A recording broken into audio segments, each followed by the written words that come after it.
Mata air di bayangan bukit. Audiobook, novel silat. Cerita, Esa Mintarja.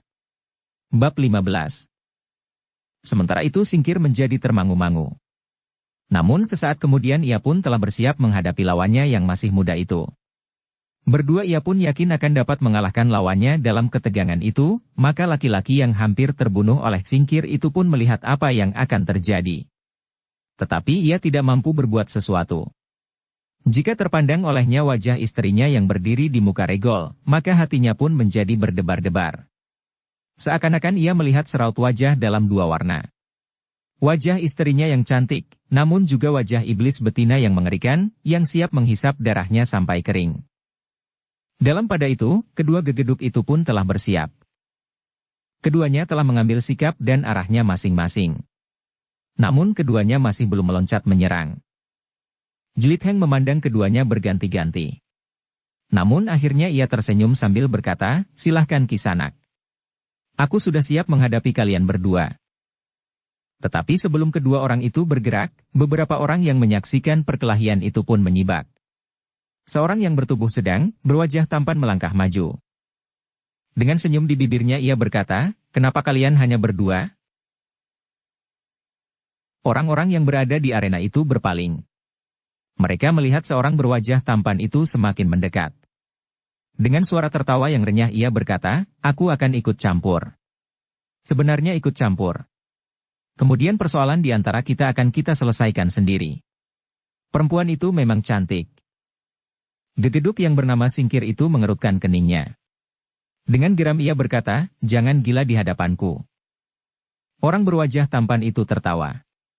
Katanya, "Kau ambil perempuan itu dari suaminya, tetapi perempuan itu memang memilih kau daripadanya. Tetapi bagaimana jika perempuan itu memilih aku, dan aku akan membunuh laki-laki yang sudah mengalahkanmu? Kau jangan sombong. Aku tidak dapat membunuhnya. Apa kau dapat melakukannya? Kita, melakukan bertiga. Jika orang itu sudah mati, kita akan berbicara. Kita dapat menempuh cara lain dari yang selama ini berlaku. Merebut seseorang dari sisihannya dengan mutlak. Tetapi apakah kita dapat melakukan cara yang berbeda?" Gegeduk yang bernama Singkir itu mengerutkan keringnya. Sejenak ia merenung. Sementara itu, darah Jelitheng justru menjadi panas mendengar pembicaraan itu. Jika semula ia berusaha untuk menyelesaikan perkelahian itu dengan darah dingin, namun pembicaraan antara orang-orang yang dianggapnya menyalahi hubungan antara manusia yang beradab telah membuat jantungnya bergejolak. Jelitheng hampir tidak dapat menahan kemarahannya ketika ia justru mendengar perempuan yang menjadi sumber persoalan itu berteriak dari regol, "Apa salahnya jika yang tidak seperti kebiasaan yang berlaku itu kita anggap baik dan bermanfaat?" Ketika Jelitheng berpaling ke arah perempuan itu, maka ia melihat iblis betinaku tertawa. "Nah kau dengar," berkata orang berwajah tampan, "marilah. Aku akan membantumu membunuh anak muda yang malang, yang telah menjerumuskan dirinya sendiri ke dalam kesulitan." Jelitheng menggeretakkan giginya. Ia benar-benar menjadi marah. Bukan karena ia harus menghadapi tiga orang bersama-sama. Tetapi justru karena sikap mereka yang gila itu yang tidak lagi berpegangan pada martabat manusianya. Karena itu, maka Jelitheng pun kemudian menggeram, "Kalian memang bukan orang-orang yang mengerti akan peradaban. Karena itu, maka aku akan bersikap khusus di dalam padukuhan ini. Aku tidak lagi dapat bermain-main sambil tersenyum dengan harapan bahwa sikap itu akan melunakkan hati kalian yang membeku." Ketiga orang itu mengerutkan keningnya. Kata-kata Jelitheng itu memang mendebarkan. Apalagi orang yang bernama Singkir, yang telah mengalami tekanan yang tidak terlawan dari anak muda yang bernama Jelitheng itu. Yang kemudian menyadari bahwa Jelitheng memang tidak ingin membunuhnya, bahkan melukai pun tidak meskipun ia sudah tidak berdaya melawannya. Tetapi bersama dua orang kawannya, maka ia mempunyai harapan lain meskipun ia menjadi ragu-ragu melihat sikap Jelitheng yang sama sekali tidak menjadi gentar. Sejenak kemudian ketika orang yang dianggap orang terbaik di padukuhan itu pun telah bersiap di seputar Jelitheng. Singkir yang ragu-ragu akhirnya menemukan kemantapan kembali, meskipun tenaganya belum pulih seutuhnya. Orang berwajah tampan yang berdiri dua langkah di sebelah Jelitheng itu pun kemudian berkata sambil tersenyum, "Anak muda, marilah.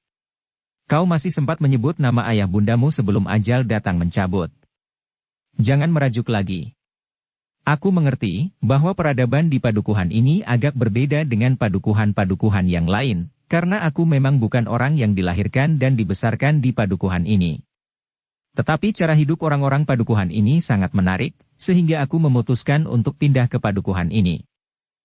Ternyata bahwa penglihatan batinmu telah menjadi kabur, jawab Jelit Heng. Karena itu, maka aku pun akan mempergunakan cara yang barangkali paling baik aku lakukan bagi orang-orang padukuhan ini. Lihat, cara itulah yang kalian alami. Bahkan mungkin aku akan melakukannya terhadap kalian sampai ke batas maut. Orang-orang itu pun berpaling sekilas memandang laki-laki yang masih terbaring di bawah bayangan batang perdu yang tumbuh melekat dinding halaman di pinggir jalan itu. Orang itu mencoba untuk bangkit tetapi yang dapat dilakukannya hanyalah beringsut dan bersandar dinding halaman. Gegeduk berwajah, tampan itu tertawa. Katanya, memang menarik sekali nampaknya lebih senang menyumbat hidungnya daripada mencekik lehernya. Jelit Heng tidak lagi dapat bersabar. Karena itu, maka ia pun beringsut setapak sambil menggeram, kalian juga akan mengalami. Gegeduk bertubuh agak pendek itu pun tidak sabar lagi. Ia pun bergeser selangkah maju sambil berkata, aku tidak sabar lagi. Aku sudah menyaksikan bagaimana ia mempermainkan Kakang Singkir. Marilah, kita berbuat sesuatu. Jelit Heng mengerutkan keningnya. Tetapi ia tidak sempat menjawab, karena orang bertubuh agak pendek itu tiba-tiba saja sudah menyerang sambil berkata lantang, aku akan bertempur sampai orang ini mati di bawah mata orang-orang padukuhan ini. Ia sudah berbuat sesuatu yang mencemarkan nama baik kita. Namun Jelit Heng pun telah siap menghadapi segala kemungkinan. Ia bergeser selangkah sambil berputar. Serangan orang bertubuh pendek itu memang dapat dihindari, namun adalah di luar dugaan bahwa tiba-tiba saja orang berwajah tampan yang nampaknya masih belum bersikap itu telah meluncur dengan cepatnya. Kakinya terjulur jurus langsung mengarah lambung. Jelit Heng memang terkejut mendapat serangan itu. Serangan yang tiba-tiba dan demikian cepatnya. Karena itu, maka ia tidak sempat mengelak lagi. Ia hanya dapat bergeser setapak.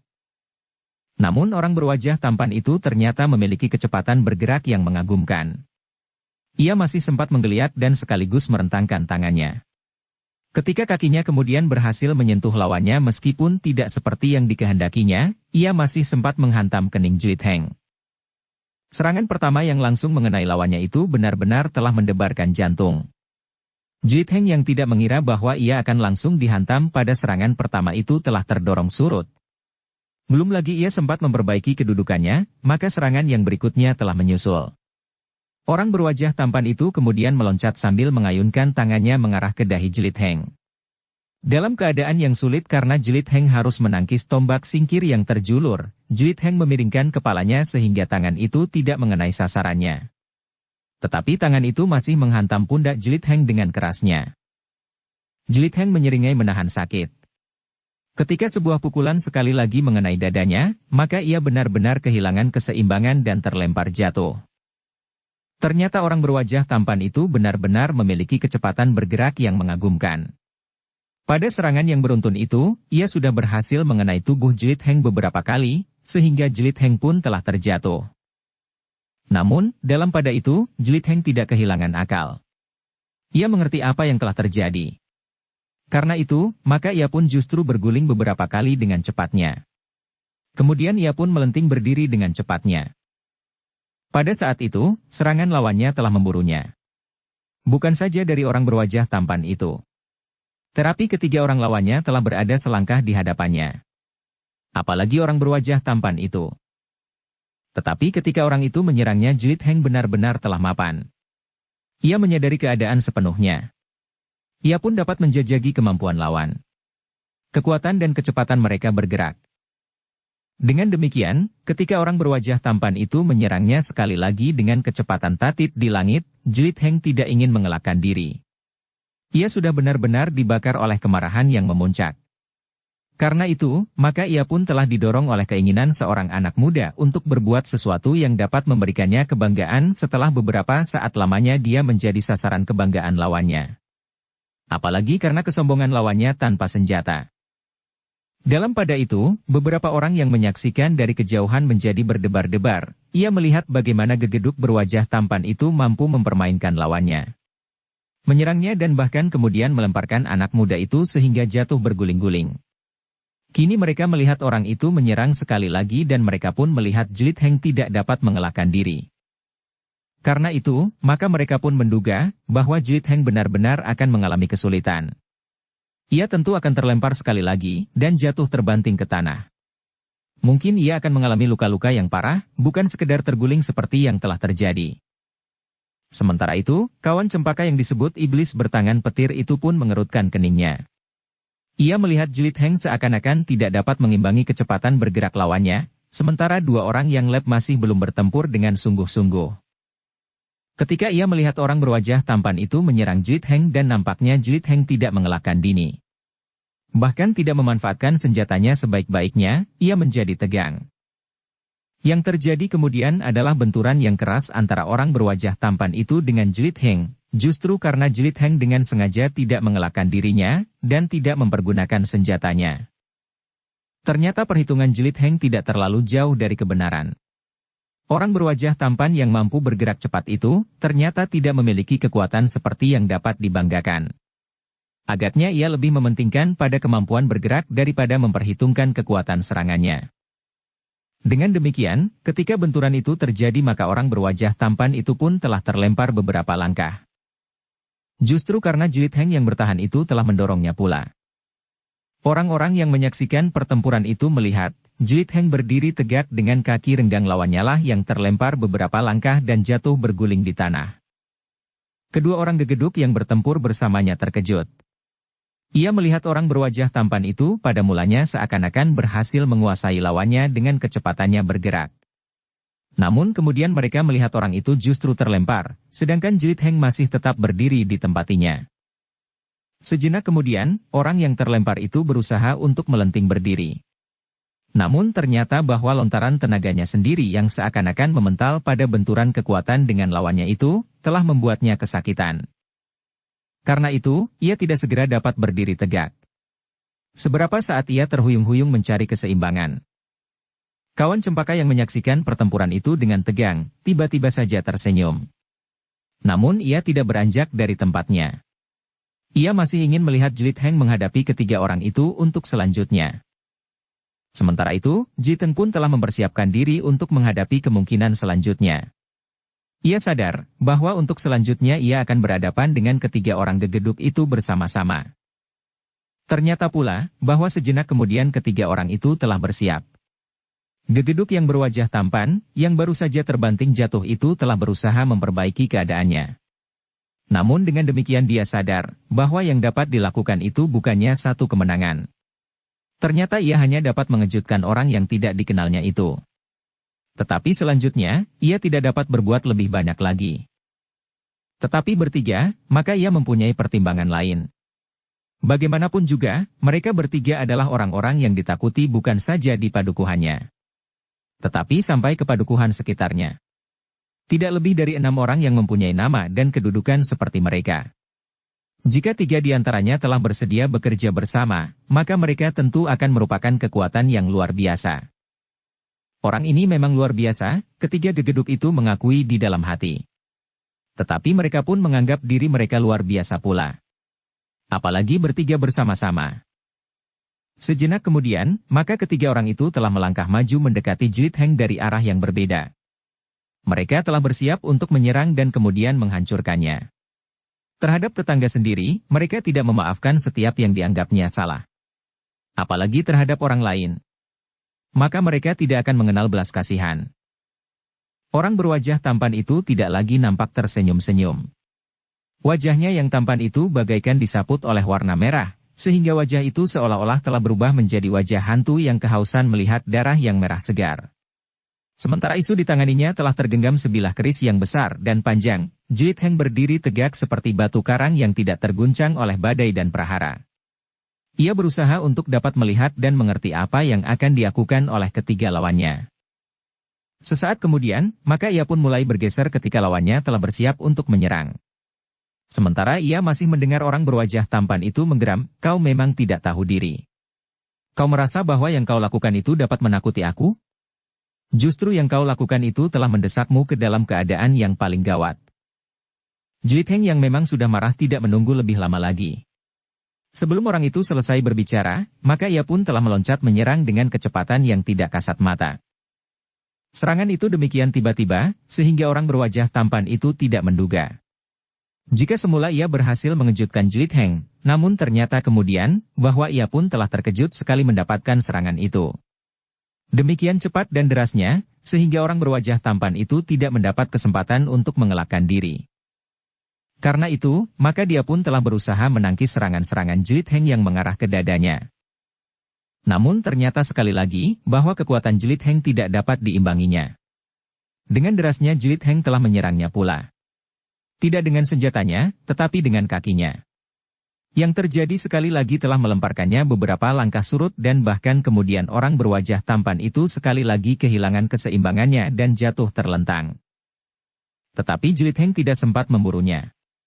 Kedua orang lawannya yang lain pun telah menyerangnya pula hampir bersamaan. Dengan loncatan pendek Jlit Heng dapat melepaskan diri dari garis serangan keduanya. Ia masih mampu mengambil jarak, dan dengan tangkasnya, ia telah membalas serangan itu dengan serangan mendatar mengarah ke lambung orang yang bertubuh agak pendek. Tetapi gegeduk bertumbuh pendek itu sempat menggeliat, sehingga serangan Jlit Heng tidak mengenai sasaran. Sementara singkir yang sudah sempat beristirahat itu telah menyerangnya pula dengan sepenuh kemampuannya justru dengan senjatanya. Namun Jlit Heng pun masih sempat meloncat. Tetapi demikian kakinya menjejak tanah, maka ia pun telah melenting menyerang.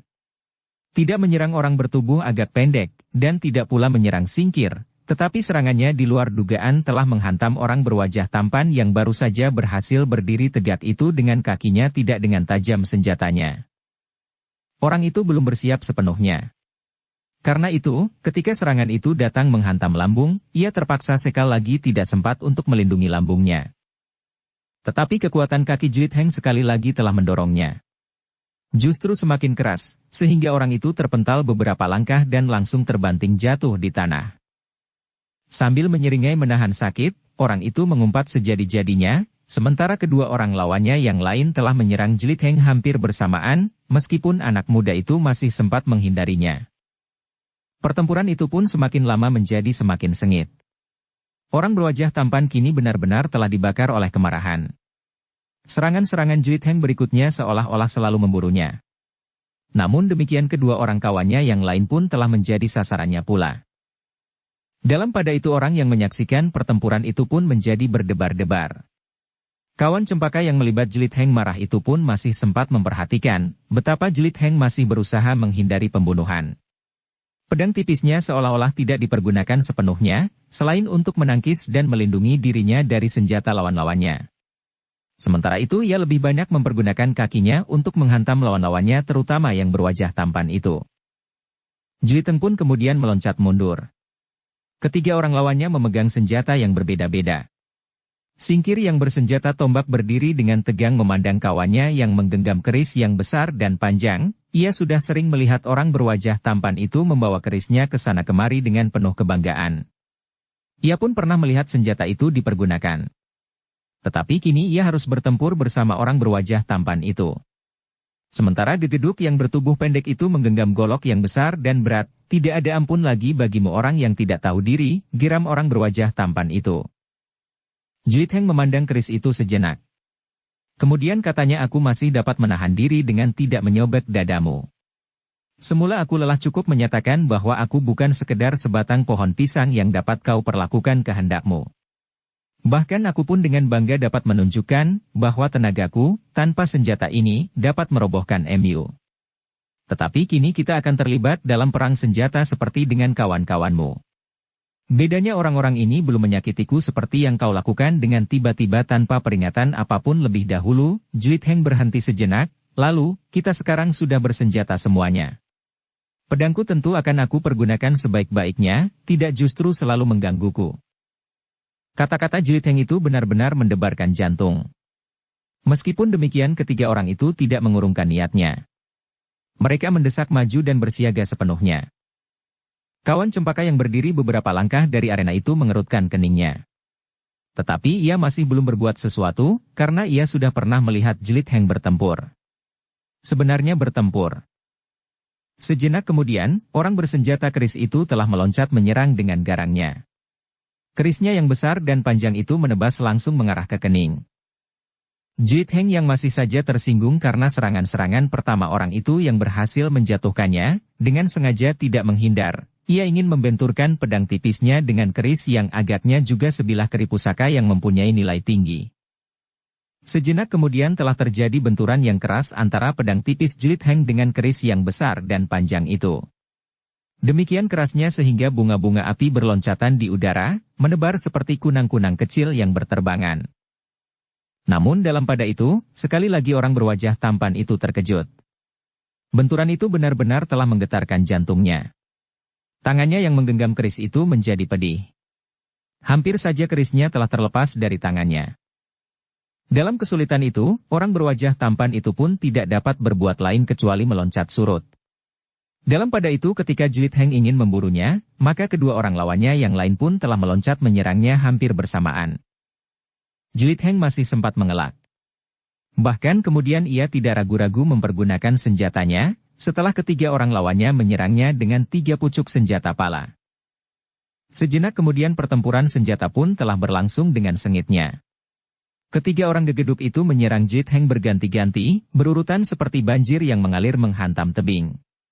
Namun kadang-kadang mereka bertiga bersama-sama menyerang dari arah yang berbeda, seolah-olah Jelit Heng tidak akan dapat lagi lolos dari ketiga ujung senjata lawannya.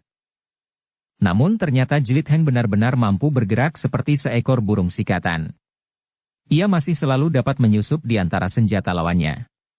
Bahkan sekali-kali ia dengan sengaja membenturkan senjatanya untuk mengguncang hati lawannya karena tangan mereka tentu akan terasa menjadi sakit betapapun juga Jelit Heng berusaha untuk menguasai kemarahannya yang membakar jantung. Namun melawan 3 senjata Jelit Heng tidak dapat terlalu banyak menahan geraknya. Meskipun dalam kemarahan yang memuncak Jelit Heng masih sadar bahwa membunuh bukanlah tujuannya, namun ia pun tidak mau mati di hadapan para gegeduk yang tidak tahu adat itu. Bahkan seandainya ia tidak mampu mengatasi lawannya maka orang yang dengan lemahnya bersandar dinding batu itu pun akan dicekik sampai mati pula oleh gegeduk-gegeduk itu. Karena itu, ketika ketiga orang lawannya bertempur semakin garang, maka Jelit Heng pun harus mengimbanginya. Ia tidak mau berkisar menghindar, menangkis dan menyerang dengan hati-hati. Karena dengan demikian, maka semakin lama ia justru merasa semakin terdesak namun dalam pada itu, lawannya merasa benar-benar menguasai orang yang tidak mereka kenal itu. Keraguan-raguan Jelit Heng mempergunakan senjatanya, membuat lawannya semakin berbesar hati. Masalahnya adalah masalah seorang perempuan, berkata Jelit Heng di dalam hatinya, jika kemudian timbul kematian, apakah hal itu sudah seimbang? Apakah justru, dengan demikian, sebuah nyawa akan menjadi sangat tidak berharga? Jelit Heng dapat menghargai kesetiaan cinta laki-laki terhadap seorang perempuan dan sebaliknya, yang bersedia mengorbankan nyawanya. Tetapi tidak untuk seorang perempuan yang berdiri bertolak pinggang dengan wajah iblis itu. Dengan demikian, maka kemarahan Jelit Heng sebagian telah tertumpah kepada perempuan itu pula. Meskipun perempuan itu tidak ikut bertempur mengeroyoknya, tetapi ia justru merupakan sumber dari peristiwa yang keras, kasar dan liar itu. Sejenak Jelit Heng masih sekedar bertahan sambil membuat pertimbangan-pertimbangan yang paling baik menurut sikap dan pendiriannya. Namun dalam pada itu, ketiga lawannya menyangka bahwa Jelit Heng benar-benar tidak mampu lagi berbuat sesuatu selain bertahan. Dengan demikian, maka orang berwajah tampan itu pun berkata sambil tertawa, "Nah, sekarang kau mulai menyesal bahwa kau sudah mencampuri persoalan yang tambul di padukuhan iri. Karena itu, maka pergunakan saat-saat terakhir ini untuk memandang terangnya hari dan hijaunya dedaunan." Kata-kata itu hampir tidak dapat diselesaikan. Jelit Heng tiba-tiba saja dengan garang menyerangnya. Demikian cepatnya, sehingga orang berwajah tampan itu tidak sempat menghindar. Tetapi ia sempat menangkis dengan senjatanya. Tetapi benturan yang terjadi dengan tiba-tiba itu telah membuat orang berwajah tampan itu terkejut. Sejenak ia kehilangan akal ketika terasa tangannya bergetar dan senjatanya tiba-tiba saja telah terlepas dari tangannya.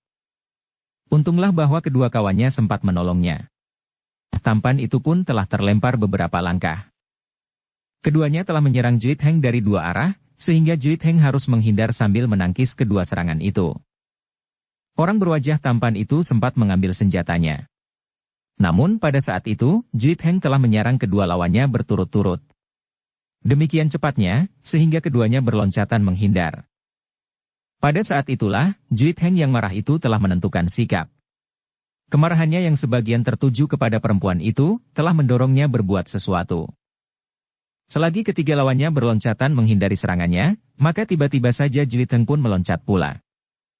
Tidak memburu keduanya, tetapi ia telah meloncat ke arah perempuan yang berdiri bertolak pinggang.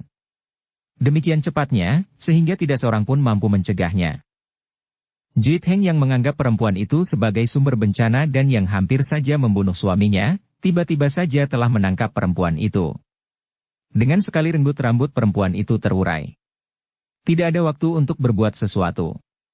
Yang terjadi kemudian telah mencengkam ketegangan setiap orang yang menyaksikan.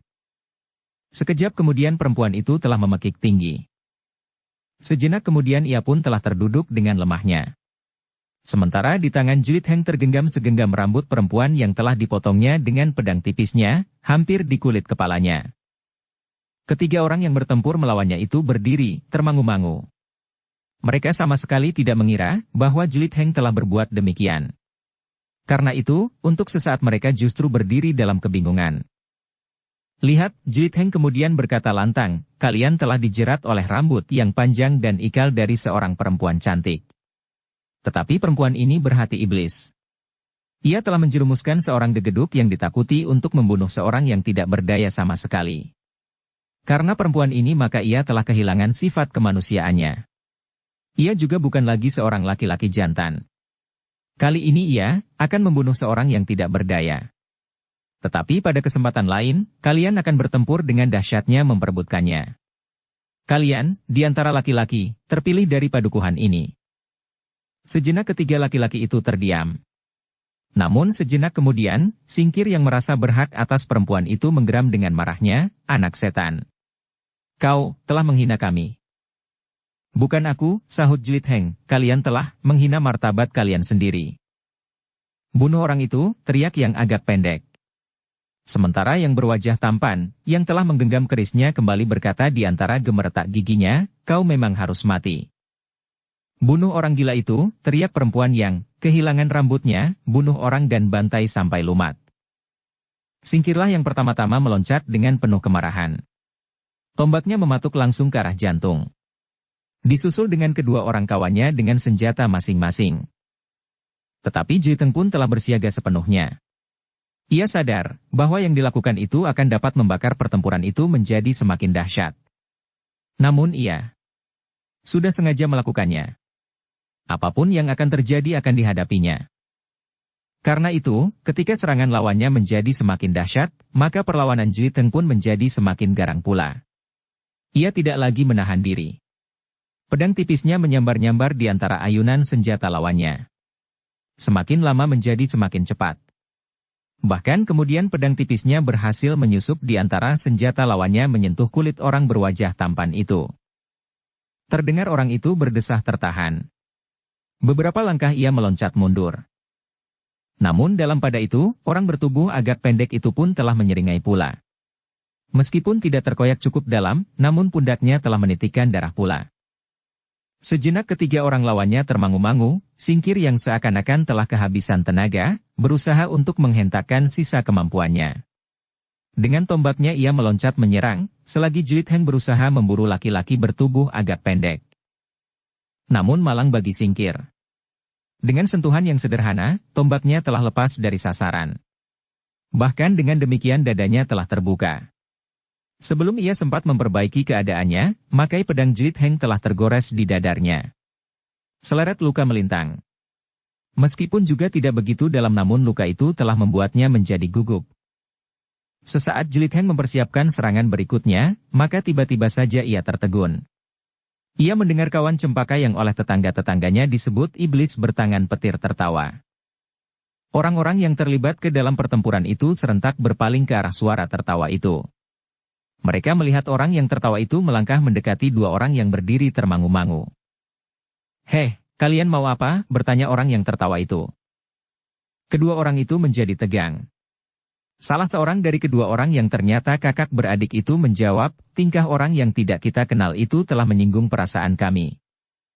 Kalian mau ikut campur seperti mereka yang telah terluka itu, desak kawan Cempaka.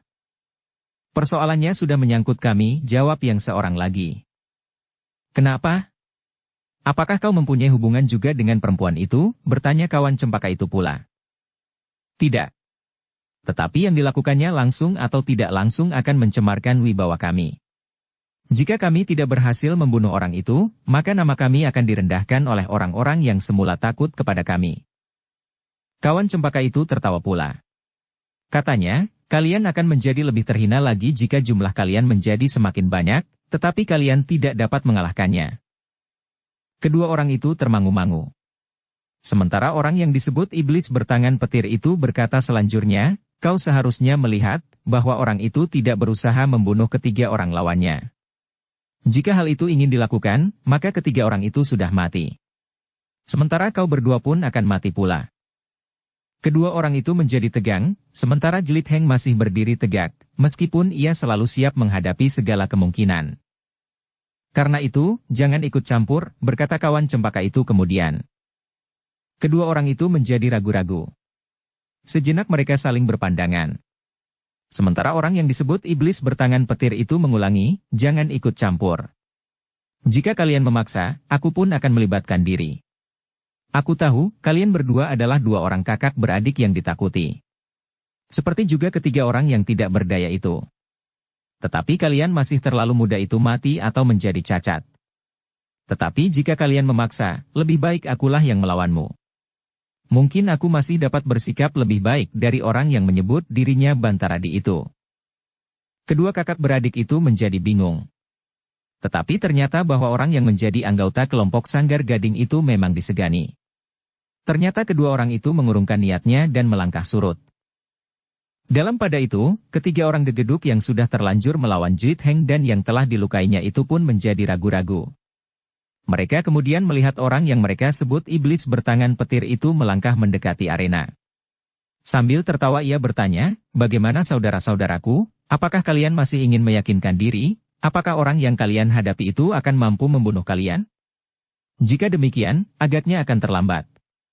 Karena dalam hati kalian tidak akan dapat melihat kematian kalian sendiri. Ketiga orang yang sudah terluka itu termangu-mangu. Sementara orang yang disebut iblis bertangan petir itu melangkah semakin dekat.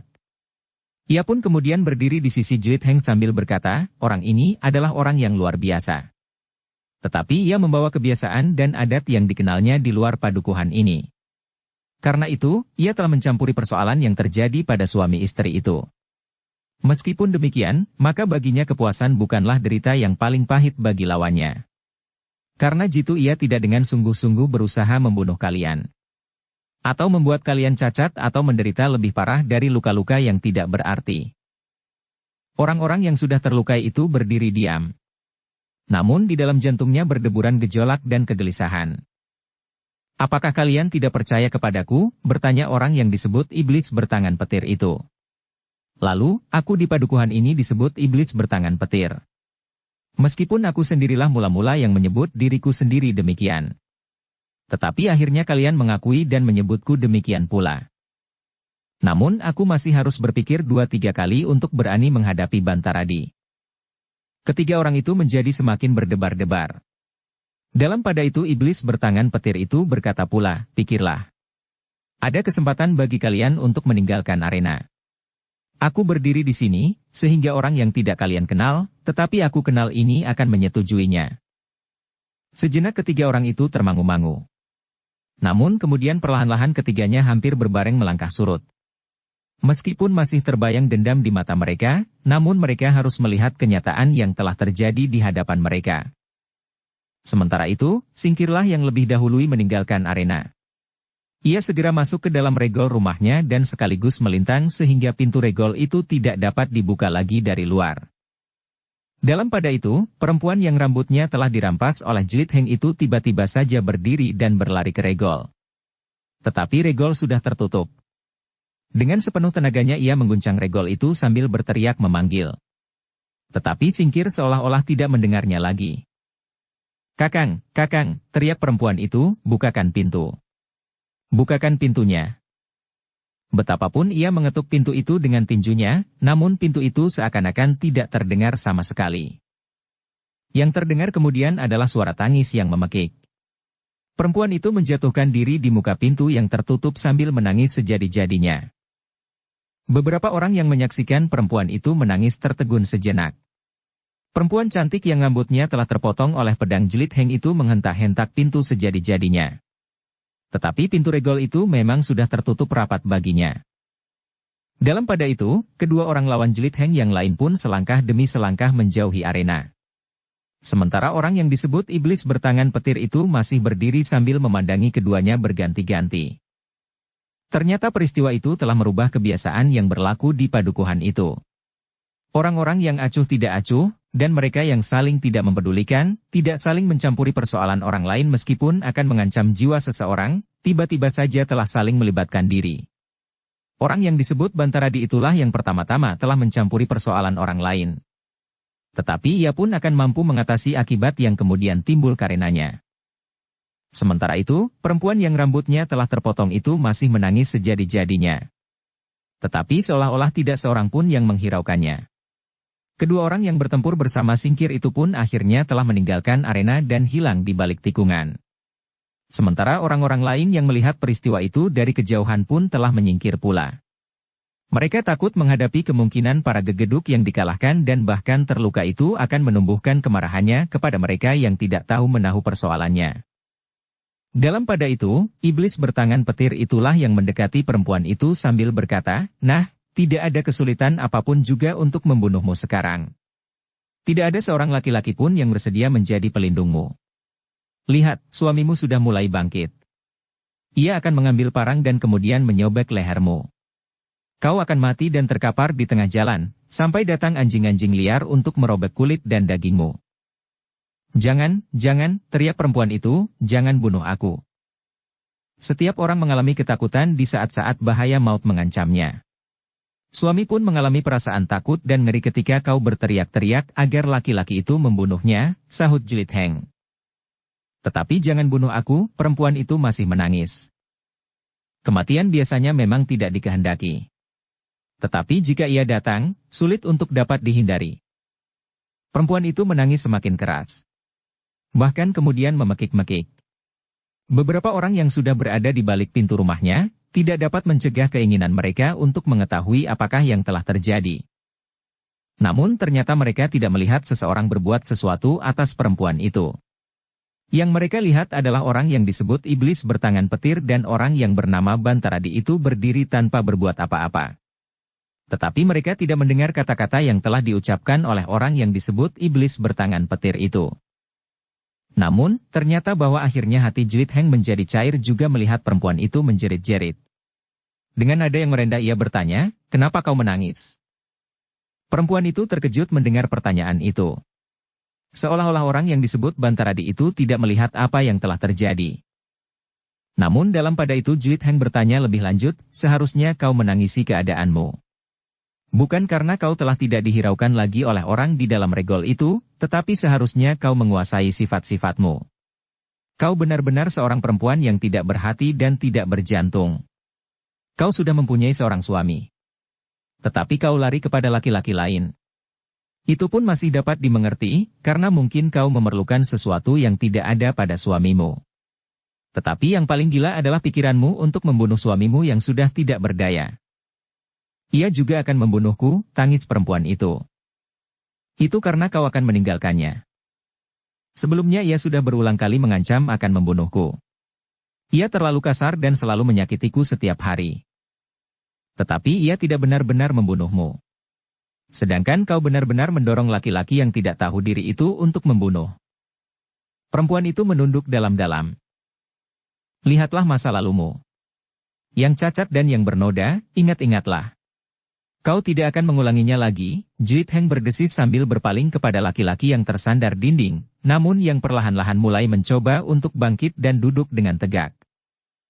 Ia mulai menyadari dirinya, berkata jilid heng, "Yang baik, kenanglah agar kau dapat menemukan suasana itu kembali."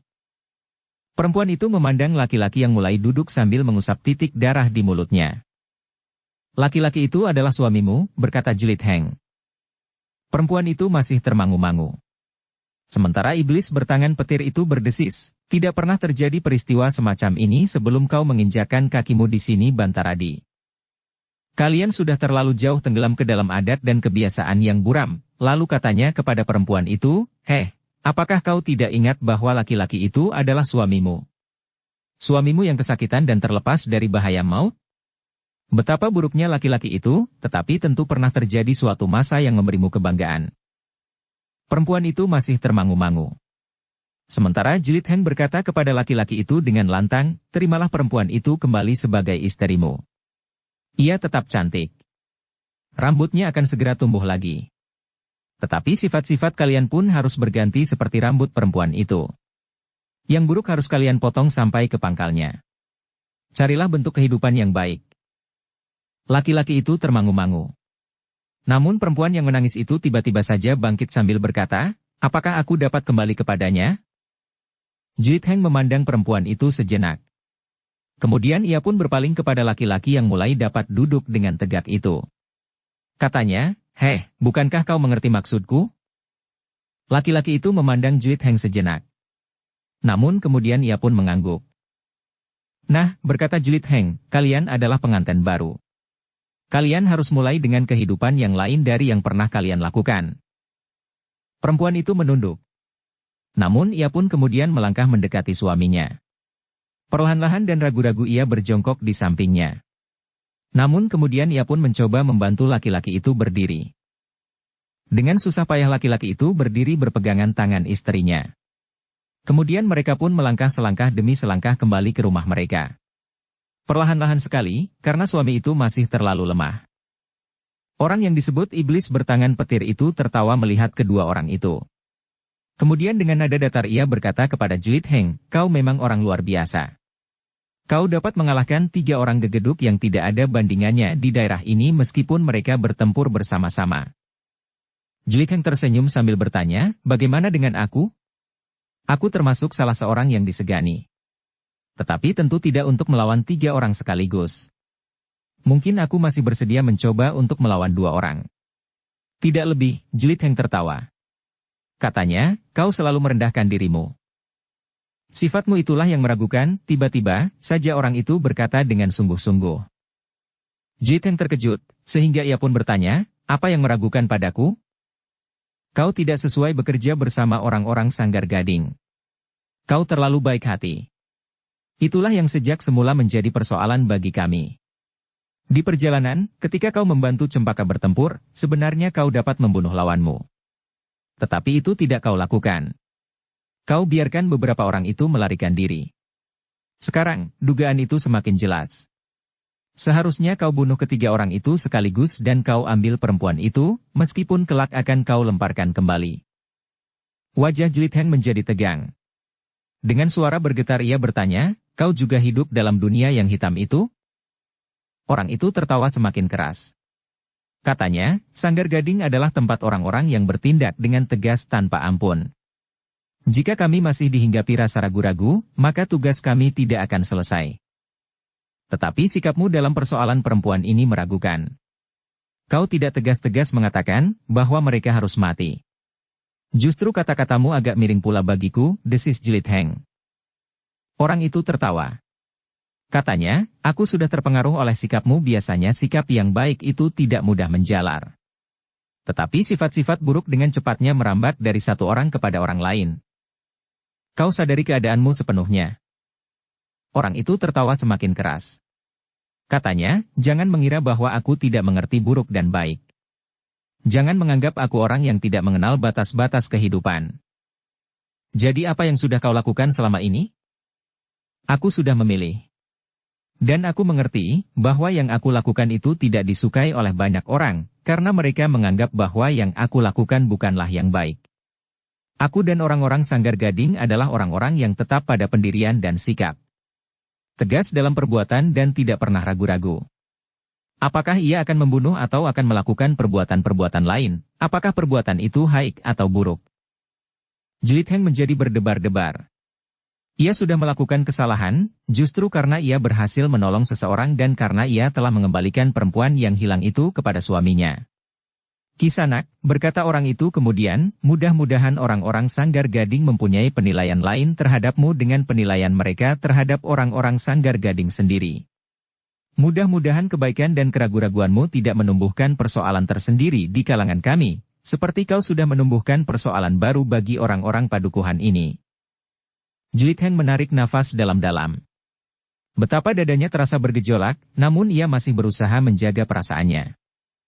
Kisanak, berkata Jlit Heng kemudian, perbuatan itu bukan ukuran. Yang aku lakukan adalah bukan persoalan yang dihadapi oleh orang-orang Sanggar Gading. Aku tidak tahu, apakah orang-orang Sanggar Gading menganggap aku seorang yang ragu-ragu atau orang yang tidak bersikap, tetapi ajakan Cempaka telah menarik perhatianku. Dalam keadaan yang gawat, aku pun tidak akan sempat berpikir panjang dan ragu-ragu. Orang yang disebut iblis bertangan petir itu tertawa. Katanya, marilah. Singgahlah di rumahku barang sejenak.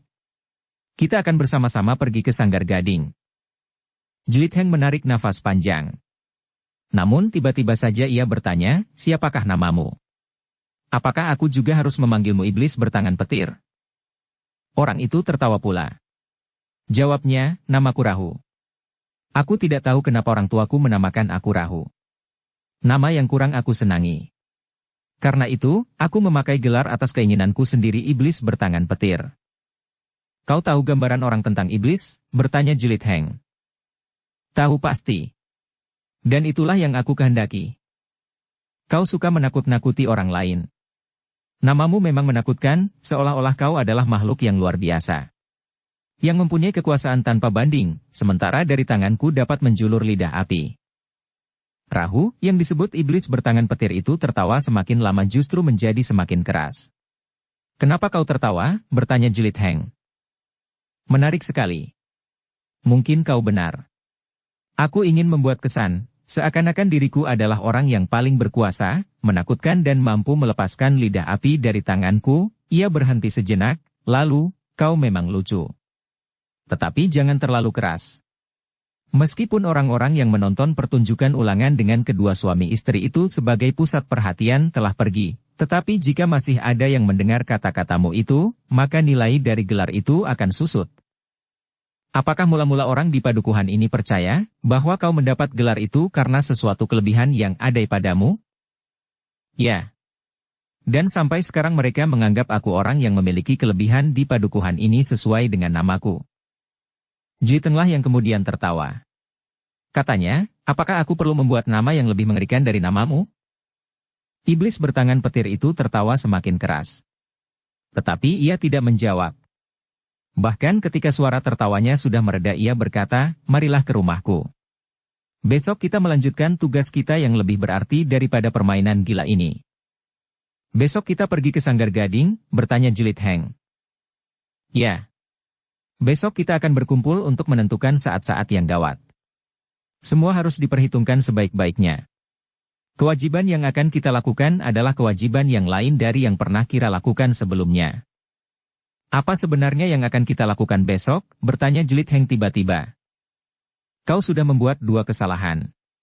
Kau sudah membuat orang-orang Sanggar Gading menjadi ragu-ragu, sahut Rahu.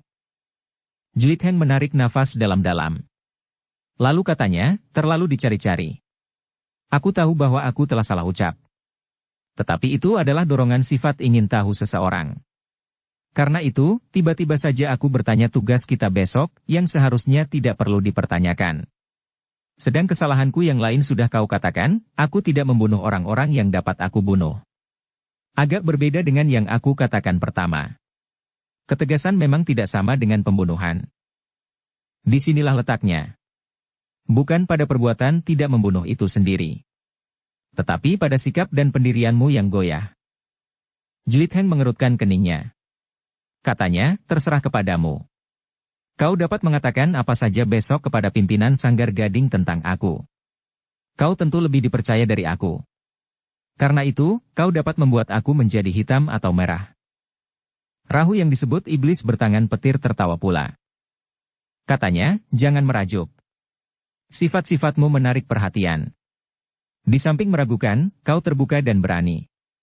Karena itu maka agaknya kau masih mempunyai kesempatan. Jiliteng pun kemudian tertawa. Katanya, aku tidak tahu, apakah aku akan dapat mempergunakan kesempatan itu sebaik-baiknya. Marilah, potong Rahu itu kemudian, kau tentu ingin melihat rumahku. Kau perlu minum dan makan. Nanti malam kau akan tidur nyenyak. Kau tidak usah curiga, bahwa nanti malam perutmu akan ditusuk dengan parang selagi kau tidur. Jiliteng tertawa berkepanjangan. Katanya, kau memang suka menakut-nakuti orang. Bukan saja dengan pilihan namamu yang mengerikan itu, tetapi dalam kelakar pun kau adalah seorang yang tepat dalam kedudukanmu. Apa kedudukanku? Jiliteng terkejut mendengar pertanyaan itu. Namun ia pun kemudian menjawab, bukankah kau orang Sanggar Gading? Ya. Lalu apa artinya jika aku orang Sanggar Gading dengan kedudukan yang kau maksud? Tidak apa-apa, jawab Jiliteng. Tetapi orang itu berkata, aku tahu. Kau menganggap namaku sesuai dengan kedudukanku yang kau sangka tentu seorang penjahat, seorang perampok, penyamun dan sebangsanya seperti orang-orang Kendali Putih atau orang-orang Pusparuri. Jika dugaanmu benar, maka akulah yang akan bertanya, apakah orang Kendali Putih dan orang-orang Pusparuri masih sempat juga melakukan hal seperti itu? Betapa mereka mencuci tangan mereka, tetapi mereka sudah melakukan kejahatan seperti itu. Dan orang-orang Sanggar Gading, potong Jiliteng. Rahu termangu-mangu sejenak. Lalu katanya, orang-orang Sanggar Gading tidak melakukannya. Kami adalah kelompok orang-orang bercita-cita. Tetapi dari mana orang-orang Sanggar Gading memenuhi kebutuhan hidup mereka? Kau semakin mencurigakan bagiku, tetapi seperti yang aku katakan, kau masih mempunyai kesempatan. Tetapi jika kecurigaanku semakin bertambah, mungkin aku akan bersikaplah ini. Apa yang akan kau lakukan? Kau mengakui seperti yang kau katakan sendiri, bahwa kau tidak mempunyai kemampuan seperti yang aku miliki. Kau bukan saja mencurigakan, tetapi juga sombong. Rahu berhenti sejenak, lalu, marilah. Singgah di pondokku. Jiliteng tidak menjawab. Lapun kemudian mengikuti Rahu yang bergelar iblis bertangan petir itu ke pondoknya. Sebuah pondok yang cukup besar terletak di ujung padukuhan agak menjorok keluar, seakan-akan merupakan halaman yang menempel pada sebuah padukuhan induk. Ketika Jiliteng masuk ke dalam pondok itu, ia mendapat kesan yang aneh. Pondok itu, termasuk pondok yang bersih dan terawat. Meskipun tidak memiliki perabot yang baik dan bernilai tinggi, namun pondok itu memberikan kesan yang menyenangkan. Jiliteng yang sedang memandangi keadaan sekelilingnya dengan ragu-ragu terkejut ketika ia mendengar Rahu bertanya, apa yang kau perhatikan di dalam rumah yang kosong ini? Jiliteng menarik nafas dalam-dalam. Katanya kemudian tidak apa-apa. Aku biasa berusaha mengenal sesuatu yang baru pertama kali aku lihat. Bukan saja rumah ini, tetapi juga padukuhan ini. Barangkali kau sedang memperhitungkan kemungkinan, lewat pintu mana kau akan melarikan diri jika kau terjebak di dalam rumah ini, berkata Rahu pula. Jiliteng tertawa. Tetapi ia tidak menjawab. Duduklah. Yang ada hanyalah amben bambu, iblis bertangan petir itu mempersilahkan. Jiliteng pun kemudian duduk di amben bambu yang besar. Sementara Rahu berkata, aku akan menjamumu sebelum besok kita bersama-sama pergi ke padepokan Sanggar Gading. Jangan takut, kudamu pun tidak akan kekurangan makan.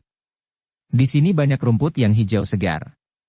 Orangku akan menyabit rumput buat kudamu melebihi kudaku sendiri. Jiliteng tidak menjawab.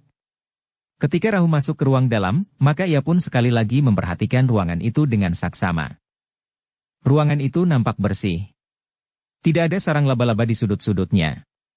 Dindingnya pun nampak terawat, sementara di atas amben bambu itu terbentang selembar tikar yang putih. Lantai tanah di bawah amben itu sudah mengeras. Agaknya setiap hari lantai itu disiram dengan air, dan kemudian disapunya hingga bersih. Di sudut nampak sebuah geledek kecil dengan sebuah ajak-ajak di sampingnya. Cangkul, parang kapak dan beberapa jenis alat pertanian tersimpan dengan rapi di geledek itu. Jiliteng semakin angin mengetahui lebih banyak dari pondok yang termasuk agak besar di padukuhan itu. Sejenak ia berdiri di pintu yang menyekat ruangan itu dengan sebuah pendapa kecil di bagian depan. Pendapa yang kosong itu pun nampak bersih. Lantainya gilar-gilar seperti juga halamannya. Ternyata Jiliteng mempunyai gambaran yang keliru tentang orang-orang Sanggar Gading. Agaknya orang-orang Sanggar Gading memang berbeda dengan orang-orang Kendali Putih dan Pusparuri. Tetapi aku mungkin akan salah pula menilai orang-orang Kendali Putih, Pusparuri dan mungkin padepokan-padepokan yang lain lagi, berkata Jelit Heng di dalam hati. Bersambung ke bab 16. Dukung kami dengan subscribe, follow, like, komen dan share. Terima kasih.